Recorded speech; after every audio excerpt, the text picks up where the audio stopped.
नमस्कार, आप देख रहे हैं एनबी न्यूज। मैं आपके साथ रवि राजपूत। हमारे खास कार्यक्रम स्वर्णिम मध्य प्रदेश छत्तीसगढ़ में आप सभी का स्वागत है। वहीं शुरुआत करते हैं छत्तीसगढ़ की बड़ी खबर से। मुख्यमंत्री भूपेश बघेल ने भेंट मुलाकात कार्यक्रम के दौरान रायगढ़ जिले के लैलूंगा विधानसभा में 373 करोड़ 70 लाख रुपए की लागत की 16 विभिन्न विकास कार्यों की सौगात दी, जिसमें 88 करोड़ 76 लाख रुपए की लागत से निर्मित 9 कार्यों का लोकार्पण किया और 284 करोड़ 94 लाख रुपए की लागत से बनने वाले 7 कार्यों का शिलान्यास कार्यक्रम में शामिल हुए। मुख्यमंत्री भूपेश बघेल ने लैलूंगा स्थित जगन्नाथ मंदिर में भगवान जगन्नाथ के दर्शन किए। उन्होंने यहां पूजा अर्चना कर प्रदेशवासियों के सुख समृद्धि और खुशहाली की कामना की। मंदिर परिसर में मुख्यमंत्री ने बच्चों के साथ सेल्फी भी ली। तो वहीं मुख्यमंत्री ने मंदिर परिसर में कदम का पौधा लगाया। मुख्यमंत्री भूपेश बघेल लैलूंगा विधानसभा के तमनार विकासखंड के ग्राम कुंजेमुरा की गलियों में पैदल चलकर ग्रामीणों से भी मिले।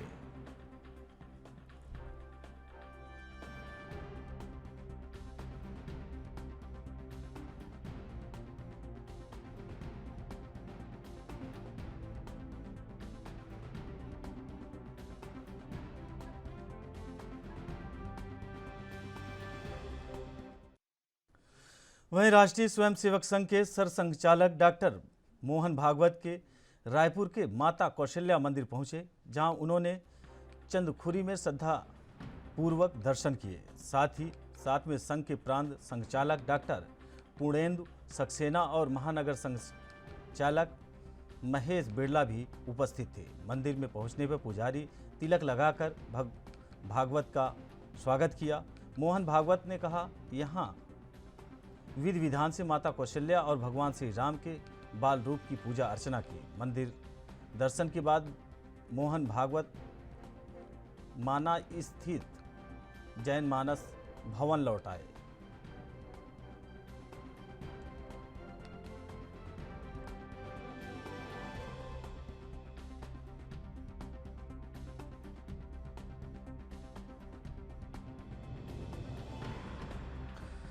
वहीं आपको बता दें कि आज मोहन भागवत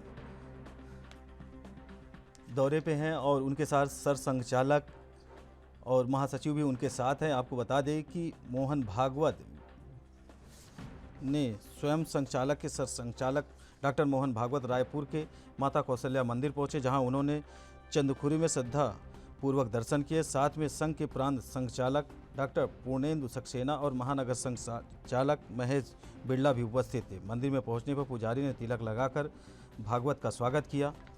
मोहन भागवत ने यहां विधि विधान से माता कौशल्या और भगवान श्री राम के बाल रूप की पूजा अर्चना की। मंदिर परिसर के बाद मोहन भागवत माना स्थित श्री जैनम मानस भवन भी लौट गए। वहीं आपको बता दें कि राष्ट्रीय स्वयंसेवक संघ के सरसंघचालक डॉक्टर मोहन भागवत ने रायपुर के माता कौशल्या मंदिर पहुंचे, जहां उन्होंने चंदखुरी में श्रद्धा पूर्वक दर्शन किए। साथ में संघ के प्रांत संचालक डॉक्टर पूर्णेंदु सक्सेना और महानगर संचालक महेश बिड़ला भी उपस्थित थे। मंदिर में पहुंचने पर पुजारी ने तिलक लगाकर भागवत का स्वागत किया। वहीं मध्य प्रदेश में विधानसभा का मानसून सत्र आज से शुरू हो गया है। वहीं पहले दिन सदन लंबा नहीं चला और इसे कल बुधवार तक के लिए स्थगित कर दिया गया। आपको बता दें कि सुबह विधानसभा का सत्र शुरू होने के पहले कांग्रेस विधायकों ने लहसुन लेकर प्रदर्शन किया। उन्होंने विधानसभा के गेट पर लहसुन फेंक दी।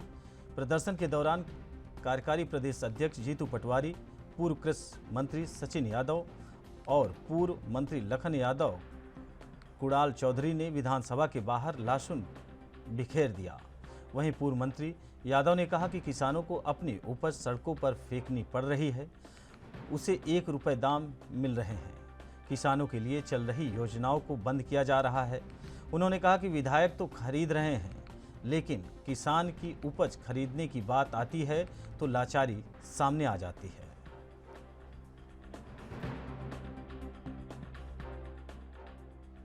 की उपज जो है सड़कों पर फेंकनी पड़ रही है। 1 रुपए उसको दाम मिल रहे हैं। तमाम जो किसानों के लिए योजनाएं चलाई गई वो योजना लगातार बंद की जा रही है। भगवंतान योजना जो है बंद हो गई है। तो ये आज परिस्थिति हमारे किसान साथियों के सामने है। आप विधायक तो खरीद रहे हैं, लेकिन जब किसानों की उपज खरीदने की बात आती है, किसान जो है बेचारा लाचार और बेचार होकर के घूम रहा है, उसकी लागत मूल्य तक नहीं निकल। वहीं मध्य प्रदेश के पूर्व सीएम और कांग्रेस के दिग्गज नेता कमलनाथ ने सीएम शिवराज सिंह चौहान की बीजेपी पर निशाना साधते हुए कहा कि आज के समय में पूरी तरह से प्रदेश भ्रष्टाचार और लूट में डूबा हुआ है। जो भारतीय जनता पार्टी के प्रवक्ता थे, एक निष्ठावान कार्यकर्ता थे, जिन्होंने अपना जीवन भारतीय जनता पार्टी को समर्पित किया, मैं उनकी असमय देहांत की श्रद्धांजलि अर्पित करता हूं। दुख इस बात का है कि मुख्यमंत्री यहाँ थे और उमेश शर्मा जी एक साधारण कार्यकर्ता नहीं थे। उन्होंने उनकी सेवाओं से पूरा प्रदेश परिचित था। पर जब शिवराज जी आए, वो अपने कार्यक्रमों में लगे रहे, तालियां बजती रहीं। उनको ये एहसास नहीं हुआ कि कार्यक्रम स्थगित कर देना चाहिए और एक ऐसे निष्ठावान, उनके पार्टी के निष्ठावान नेता, मैं कहूँगा कि यहाँ पहुंचकर अपनी श्रद्धांजलि अर्पित करें। ये बड़ी दुख की बात है। ये इससे साबित होता है कि भारतीय जनता पार्टी की अंत में क्या सोच है। हो सकता है हमारे विचारधारा अलग हो, पर हम सब समाज के सदस्य हैं। आज पूरा प्रदेश घोटालों में डूबा हुआ है। प्रदेश में जो कर्जा लिया जा रहा है, कर्जा कोई किसानों के लिए नहीं लिया जा रहा, बेरोजगारों के लिए नहीं लिया जा रहा।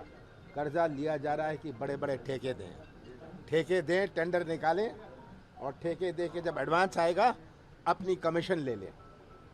वो योजना बने या नहीं बनाए, 5 साल बाद 10 साल बाद बने या नहीं बने, उससे कोई लेना देना नहीं। तो ये आज प्रदेश बेरोजगारी में तो डूबा था, किसानों की परेशानी में तो डूबा था, पर आज ये तो भ्रष्टाचार, देश की भ्रष्टाचार की राजधानी। भारतीय जनता पार्टी अपने आप निक्कर से क्यों जोड़ती है? अगर आप निक्कर पहन लें तो क्या आप भारतीय जनता पार्टी के हो गए? क्या सब भारतीय जनता पार्टी के लोग निक्कर पहनते हैं? तो पता नहीं, ये आज ध्यान मोड़ना चाहते हैं। जो सफलता भारत जोड़ो यात्रा की राहुल जी को मिल रही है, कभी उनके जूते की बात करेंगे, पर मोदी जी के 10 लाख की सूट की बात नहीं करेंगे। ये तो पूरे देश और विश्व ने देखा है कि एक ऐसे देश के नेता हैं जो 3 दफे दिन में कपड़े बदलते हैं। सब पूरे मीडिया ने विश्व में दिखाया है, तो वो उसकी बात नहीं करेंगे। राहुल गांधी जी की टी-शर्ट ऐसी है, जूता ऐसा है।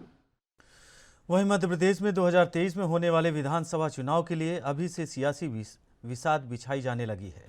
जय आदिवासी संगठन भी इस बारे में पूरी तरह से एक्टिव है। एमपी के पूर्व मुख्यमंत्री और प्रदेश कांग्रेस अध्यक्ष कमलनाथ के बयान के खिलाफ जयस ने मोर्चा खोल दिया है, जिससे प्रदेश में नए सियासी समीकरण बनते दिख रहे हैं। बता दें कि 2023 के मध्य प्रदेश विधानसभा चुनाव में आदिवासी वर्ग बड़ी भूमिका निभाने वाला है। दरअसल आदिवासी संगठन प्रदेश कांग्रेस अध्यक्ष कमलनाथ के डीएनए वाले बयान के खिलाफ नाराजगी जाहिर की है। कमलनाथ ने एक कार्यक्रम में कहा था, जयस का डीएनए कांग्रेस का है, जहां भी आदिवासी जिताऊ कैंडिडेट होंगे वहां टिकट दिया जाएगा।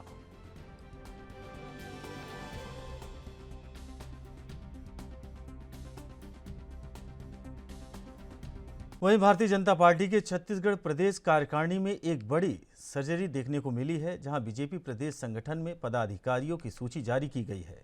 बीजेपी छत्तीसगढ़ प्रदेश अध्यक्ष के बदलने के बाद से ही कयास लगाए जा रहे थे कि जल्द ही प्रदेश के पदाधिकारियों के साथ साथ ही नई कार्यकारिणी देखने को मिलेगी। प्रदेश कार्यकारिणी की जारी सूची में राजनांदगांव जिला बीजेपी के अध्यक्ष मधुसूदन यादव को प्रदेश कार्यकारिणी में स्थान मिला है और उन्हें बीजेपी प्रदेश उपाध्यक्ष बनाया गया है।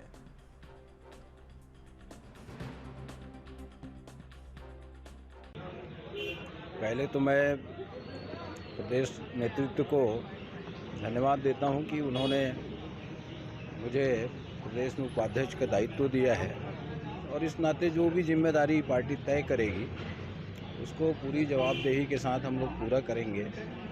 एक नई टीम आई है, नई टीम के साथ और ऊर्जा के साथ पूरे प्रदेश में भारतीय जनता पार्टी आने वाले 2023 और 2024 के चुनाव में जीत दर्ज करने के हिसाब से काम करेगी। यहाँ तक जिलाध्यक्ष से प्रदेश उपाध्यक्ष बनाने का सवाल है तो समय समय पर पार्टी दायित्वों को बदलते रहती है। इसके पहले भी कई मौके आए जब जिला अध्यक्ष, महामंत्री, युवा मोर्चे के जिलाध्यक्ष, शहर अध्यक्ष, ऐसे अनेक पद पर जिम्मेदारी मिली और सभी पदों पर रहते हुए जिम्मेदारी से अपन काम करें ये प्रयास करते हैं। इस दायित्व को भी जिम्मेदारी से पूरा करूंगा ये प्रयास करूँगा। वहीं नेता प्रतिपक्ष डॉक्टर गोविंद सिंह ने केंद्रीय मंत्री ज्योतिरादित्य सिंधिया पर बीजेपी दलित कार्यकर्ताओं के साथ भोजन करने पर तंज कसा है। दरअसल एक दिन पूर्व ज्योतिरादित्य सिंधिया ग्वालियर में बीजेपी कार्यकर्ताओं के साथ भोजन करते नजर आए थे, जिसको लेकर नेता प्रतिपक्ष डॉक्टर गोविंद सिंह ने कहा कि बीजेपी ने उनको उनकी हैसियत सिखा दी है।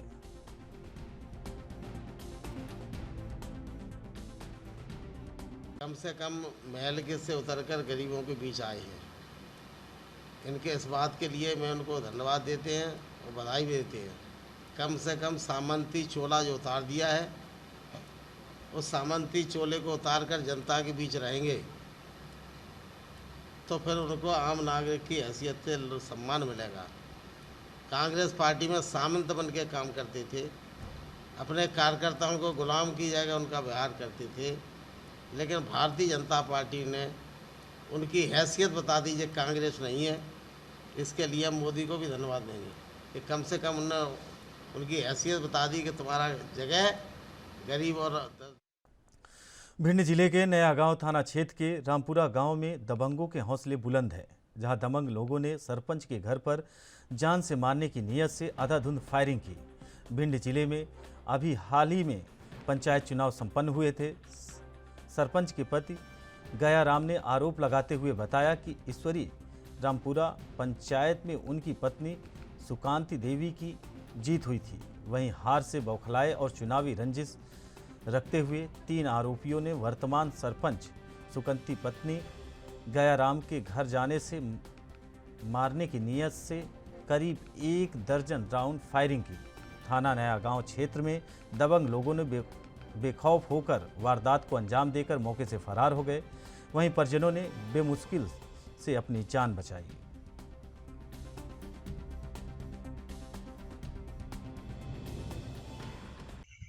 चुनाव के मामले से उन्होंने फायर किए। 3 लोग थे दबंग लोग और इन्होंने मतलब गोलियां बरसाई और रात को बिल्कुल मारने के लिए आए थे। वो हम निकल बचे। 3 लोग कौन कौन थे? आदेश और दीपांशु और कालिया। पुलिस को सूचना नहीं दी? मैं पुलिस के गया था, पुलिस हमारे पास गांव गई, उन्होंने मौका देखा और पुलिस में मैंने सूचना की। लगभग कितने फायर किए? लगभग 1 दर्जन।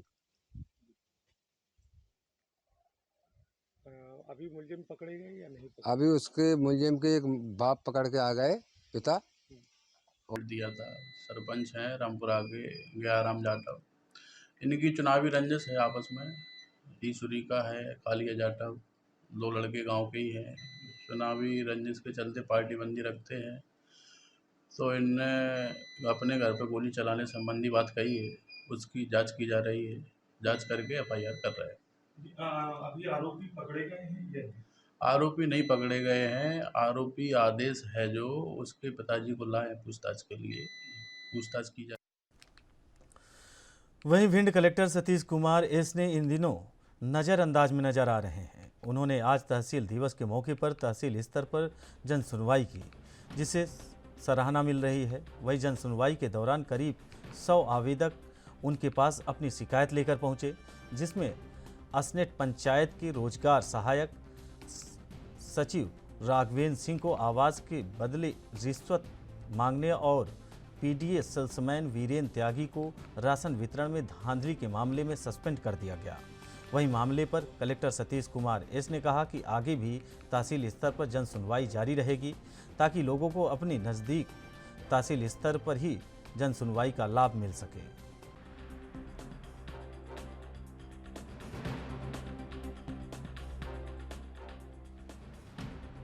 जितना लोग यहाँ दे पाएँ वो उसमें बहुत ही कम लोग भिंड जन सुनवाई में आ पाते होंगे, तो फिर इनका लोगों को जो सुविधा के हिसाब से हम यहाँ किए गए हैं। ये भी निर्देश है कि जितना भी आवेदन अभी प्राप्त हुए हैं लगभग मैक्सिमम हमने मार्क किए हैं, तो एसडीएम साहब अपने लेवल पर इसको समीक्षा करके और यहाँ जो भी ब्लॉक लेवल ऑफिसर्स आए हैं तो उनको भी ये निर्देश दिए गए हैं कि इसको गंभीरता से लेके इसको निराकरण किया जाए। जनसुनवाई के दौरान किसी की अनियमितता लापरवाही देखने को मिली? इसमें एक रोजगार सहायिका सेवा समाप्ति करने का हमने आदेश किया है, जिसमें आवास योजना में उन्होंने जो स्वीकृति के लिए पैसा मांगा है ऐसे उसमें लिखा है। और दूसरा हमने उनको तलब किया, एक्चुअली उनको आज यहाँ होना चाहिए था, सूचना सभी को दिए गए हैं आज यहाँ उपस्थित होना चाहिए, वो उपस्थित नहीं, तलब करने पर मोबाइल स्विच ऑफ रहा, तो ये काफ़ी चीज़ें इसमें क्लियर हुआ है। दूसरा एक जो दुकान है, जो पीडीएस दुकान जो उसमें बार बार वो रेगुलर नहीं खाद्यान्न दे पा रहे थे और वो एक महिला आई हुई थी, उनका भी प्रॉपर सप्लाई नहीं हुआ था, वो पुष्टि हुआ है। और क्योंकि लगातार अनियमितता पाए जाने पर हमने एसडीएम साहब को भी इंस्ट्रक्शन किए हैं कि संबंधित दुकान को सस्पेंड करना और जो उसका जो सेल्समैन है उसको पद से पृथक करने की भी कार्रवाई किया जाए। और इसके अलावा भी कुछ और कार्रवाई की भी जांच उपरांत कार्रवाई की, ये तो परिलक्षित हुआ प्रथम दृष्टिया। भिंड कलेक्टर सतीश कुमार एस इन दिनों अपने नज़रअंदाज में नजर आ रहे हैं। उन्होंने आज तहसील दिवस के मौके पर तहसील स्तर पर जन सुनवाई की, जिसे सराहना मिल रही है। वहीं जन सुनवाई के दौरान करीब 100 आवेदक उनके पास अपनी शिकायत लेकर आए। कोई शिक्षा से परेशान, कोई स्वास्थ्य से परेशान, कोई अधिकारियों से रिश्वत से परेशान। तमाम ऐसे मामले उनके पास पहुंचे, जिसमें असनेट पंचायत के रोजगार सहायक सचिव राघवेंद्र सिंह को आवास के बदले रिश्वत मांगने और वहीं पीडीएस सेल्समैन वीरेंद्र त्यागी को राशन वितरण में धांधली के मामले में सस्पेंड कर दिया है उन्होंने। वहीं मामले पर कलेक्टर सतीश कुमार एस ने कहा कि आगे भी तहसील स्तर पर जन सुनवाई जारी रहेगी, जिससे लोगों को लाभ मिल सके। वहीं इंदौर शहर स्वच्छता के क्षेत्र के साथ ही अनेक मामलों में भी स्मार्ट होता नजर आ रहा है। अब इस नए तरीके को ही ले लीजिए, जिसमें इंदौर शहर के 10 लाख पते डिजिटल होने जा रहे हैं। दरअसल अभी पता ढूंढने के लिए हालांकि गूगल मैप की मदद ली जाती है, लेकिन इंदौर की स्टार्टअप फर्म ने पता ऐप बनाए हैं, जिसके जरिए हर घर, दुकान, दफ्तर और सार्वजनिक दफ्तर से लेकर बिजली के खंभे तक का डिजिटल एड्रेस तैयार हो जाएगा। नगर निगम के साथ इस पता ऐप का MUOU साइन भी हो गया है।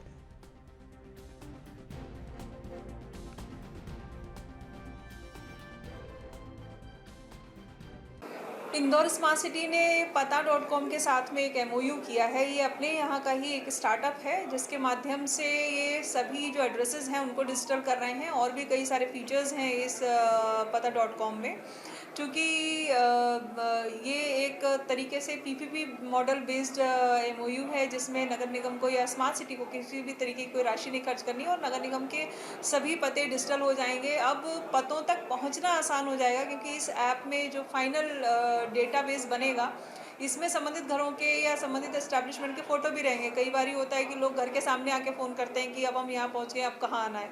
तो इस तरीके से बहुत छोटी छोटी बारीकियों को इसमें प्लान किया गया। और जो अभी इस्टेब्लिश्ड मैप ऐप्स हैं, उनमें भी जो दिक्कतें आती हैं उनको भी ध्यान में रख करके इस ऐप में तैयार किया गया। तो आने वाले समय में ये एक डिजिटल सिटी की ओर एक महत्वपूर्ण कदम होगा।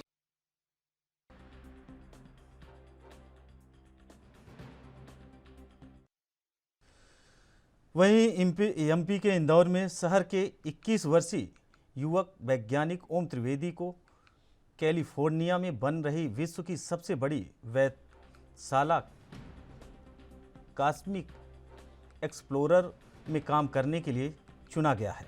आपको बता दें कि विश्व के 300 श्रेष्ठ वैज्ञानिकों के समूह में इंदौर के चयनित ओम सबसे युवा हैं। उनका चयन बहु ब्रह्मांड वैज्ञानिक के क्षेत्र में किए गए शोध कार्यक्रम के आधार पर हुआ है। यह वेधशाला गुरुत्वाकर्षीय तरंगों का विश्लेषण करेगी, जिसमें ब्रह्मांड की उत्पत्ति और अंत के रहस्य या जटिलताओं को समझने की आसानी होगी। ओम ने कहा कि लॉकडाउन का सदुपयोग उन्होंने रिसर्च पेपर लिखने में किया है। 2 साल में 10 पेपर लिखे, जिस आधार पर उनका चयन हुआ। ओम फिलहाल अहमदाबाद में international centre for space and cosmology में रिसर्च कर रहे हैं।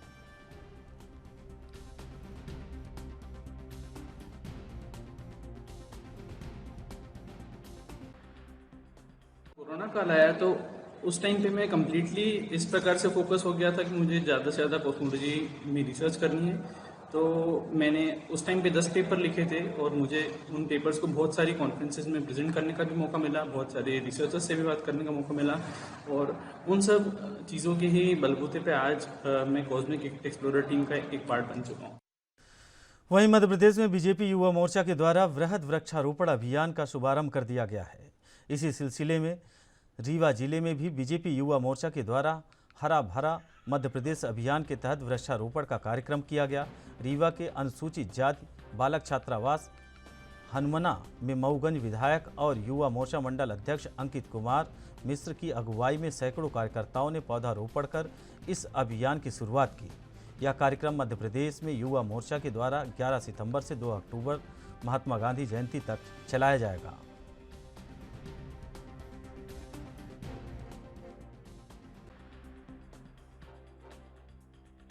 माननीय भारतीय जनता पार्टी के यशस्वी प्रदेश अध्यक्ष माननीय बीडी जी भाई साहब, भारतीय जनता युवा मोर्चा के यशस्वी प्रदेश अध्यक्ष माननीय वैभव पवार जी भाई साहब के आह्वान पर पूरे मध्य प्रदेश में हरा भरा मध्य प्रदेश वृक्षारोपण अभियान का शुभारंभ आज किया जा रहा है, जिसके निमित्त भारतीय जनता युवा मोर्चा हनुमना मंडल में भारतीय जनता पार्टी के यशस्वी जिला अध्यक्ष माननीय डॉक्टर अजय सिंह जी, युवा मोर्चा के यशस्वी जिला अध्यक्ष माननीय विकास मिश्रा जी के नेतृत्व में हम लोगों ने हनुमना बालक अनुसूचित जाति छात्रावास में मऊगंज विधानसभा के लोकप्रिय विधायक माननीय श्री प्रदीप पटेल जी के मुख्य आतिथ्य में भारतीय जनता पार्टी हनुमना मंडल के यशस्वी मंडल अध्यक्ष श्री सुनील शुक्ला जी के उपस्थिति, युवा मोर्चा हनुमना मंडल के प्रभारी श्री मुरलीधर द्विवेदी जी की उपस्थिति में भारतीय जनता युवा मोर्चा हनुमना मंडल ने इस अभियान का शुभारंभ किया है।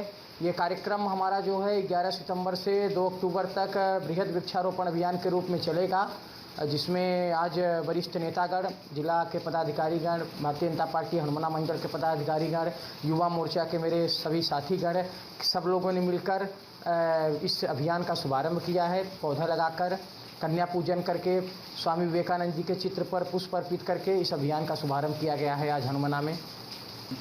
कार्यकर्ता, युवा मोर्चा के सभी कार्यकर्ता, लगभग सैकड़ों युवा साथी मौजूद।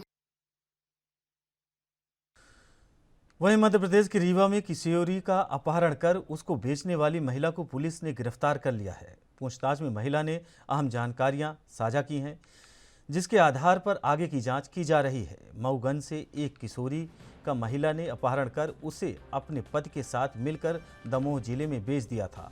4 साल बाद जब पीड़ित वापस लौटकर आई तब घटना की सत्यता सामने आई थी। पीड़ित का घुरेहटा निवासी सीता साकेत ने बहला फुसलाकर पति के साथ अपहरण किया था, जिसने बाद में उसे दमोह में विक्रम अहिरवार निवासी दमोह को 70,000 में बेच दिया था। वहीं मऊगंज थाना प्रभारी श्वेता मौर्य ने मामले की जानकारी देते हुए क्या कुछ कहा है, आइए आपको सुनाते हैं। चाची और गांव का रहने वाला गुलशेर जो है उसने तुमको मुझे 70,000 रुपये में बेच दिया है और फिर उसने बोला कि मुझे मेरे घर छोड़ दो। तब उसने उसको नहीं छोड़ा और करीबन 1 वर्ष तक वो उसके पास में रही। उसी दौरान वो उसको मारता पीटता और उसका शारीरिक रूप से शोषण करता था। तो काफ़ी परेशान और हताश होकर उसने 1 वर्ष का समय उसके साथ में व्यतीत किया और जब उसको ये जानकारी मिली कि वो आदमी जो वहाँ रहता था उसका नाम उसने विक्रम साकेत बताया, जो दमोह जिले से बिलोंग करता है, तो वो मौका देखकर वहाँ से किसी तरीके से अपनी जान बचाकर भाग गई और वहीं दमोह जिले के ही दूसरे गांव में वो जीवन यापन करने लगी, मजदूरी करने लगी। और उसको एक लड़का मिला, ओमकार पटेल नाम है जिसका। तो उसने पूरी व्यथा सुनाई। व्यथा सुनाने के बाद में उसने उसका काफ़ी मदद किया और उसके घर का पता लगाकर कि वो कहाँ गई है, कैसी है, पूरी जानकारी निकालने के बाद में फिर उसको पहुंचाया। और पुलिस को जैसे ही इस बात वहीं इसी खबर पर अधिक जानकारी के लिए हमारे संवाददाता रीवा से विजय तिवारी हमारे साथ जुड़ रहे हैं। विजय, ये जो महिला के साथ हुआ है उसे बेचा गया है, इस पर अब तक पुलिस ने क्या कुछ कहा है? बिल्कुल, रीवा जिले के मऊगन थाना अंतर्गत से ये जो मानव तस्करी का मामला सामने आया है, ये कहीं ना कहीं चिंताजनक है और इस पर रीवा पुलिस के द्वारा तहकीकात भी की जा रही है। वहीं मऊगन थाना प्रभारी के द्वारा बताया गया कि 2018 में मऊगन थाना अंतर्गत से एक किशोरी गुम हो गई थी। 2018 में ही मऊगन थाने में गुमशुदगी के FIR लड़की के परिजनों के द्वारा दर्ज कराया गया था।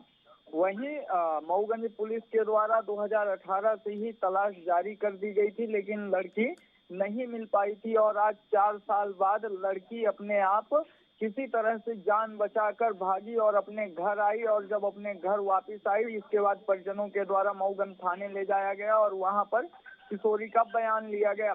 और लड़की के द्वारा जो खुलासे किए गए कहीं ना कहीं ये चौंकाने वाले थे। लड़की के द्वारा बताया गया कि उसके गांव की ही रिश्ते में उसकी चाची लगती है और उसका नाम है सीता साकेत। उसके द्वारा उस लड़की को मऊगंज बाजार ले जाया गया और वहां पर उसे पहले सामान दिलवाया गया और इसके बाद खाने पीने का सामान दिलवाया गया। और उसी में आपने अधिक जानकारी दी, इसके लिए आपका बहुत बहुत धन्यवाद। आपको बता दें कि रीवा में एक महिला को 70,000 में बेच दिया गया था।